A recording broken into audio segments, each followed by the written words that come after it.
All right, today we are diving into a really surprising and for a lot of people pretty controversial take on American foreign policy. It's coming from an Iranian-born Bollywood actress.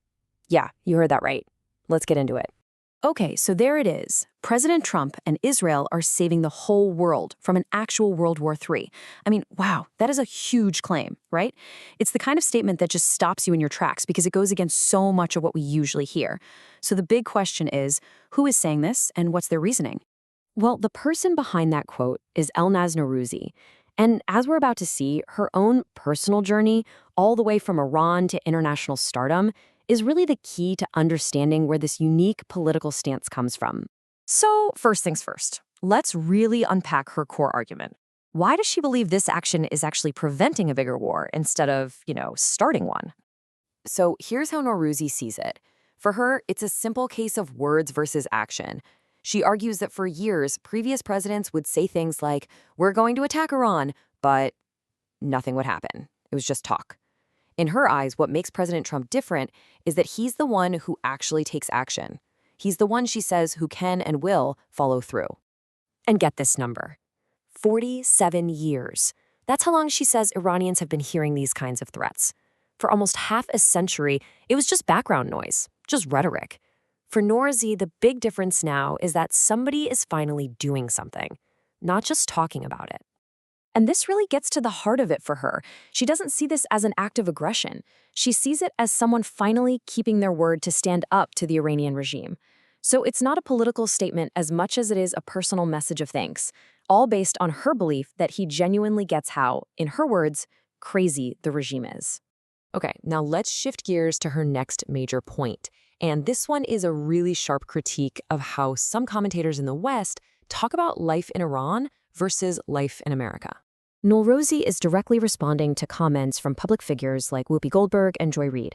And she takes major issue with this idea that life for anyone in the U.S. could be just as bad or even comparable to life under the Iranian regime.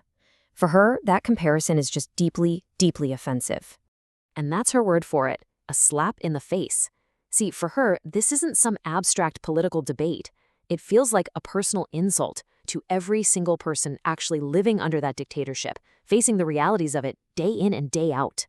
And this right here really breaks down her whole argument. On one side, you've got the United States. She points out that people can go on TV and freely, openly criticize the president. But then you look at Iran, trying to speak out against the regime there. Well, that's not just impossible, it's incredibly dangerous. For her, this one thing, the freedom to speak your mind without fear, makes any comparison between the two countries just completely absurd. So you have to be asking, where does all this passion come from? To really get that, we need to take a look at her own life story. It's pretty remarkable. This timeline lays it all out. Her story starts in Iran, where she saw very few opportunities. But the real turning point? Moving to Germany as a teen. That single move opened up the entire world for her. Education, learning new languages, getting a passport. From there, she traveled the globe as a model and eventually launched a successful acting career in India.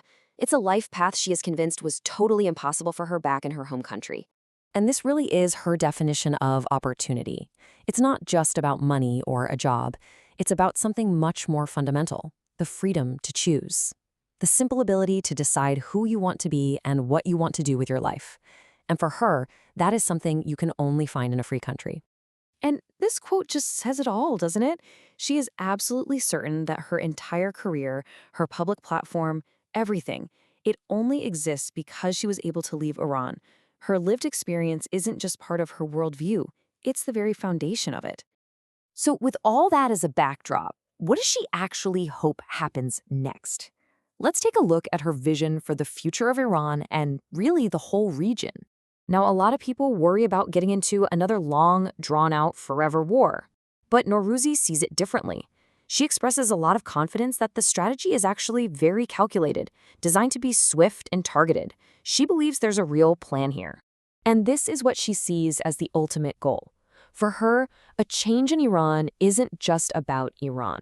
She imagines this incredible domino effect, a free Lebanon, a free Gaza, a free Yemen. A world where these countries have amazing relationships with each other and the rest of the world. A world, as she puts it, that people haven't seen in a very, very long time. It's clear her perspective is just so deeply shaped by this incredible personal story of escape and success.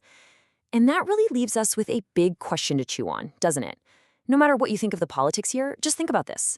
What would it actually take? What series of events would have to unfold for the kind of future she's describing to even have a chance of becoming real?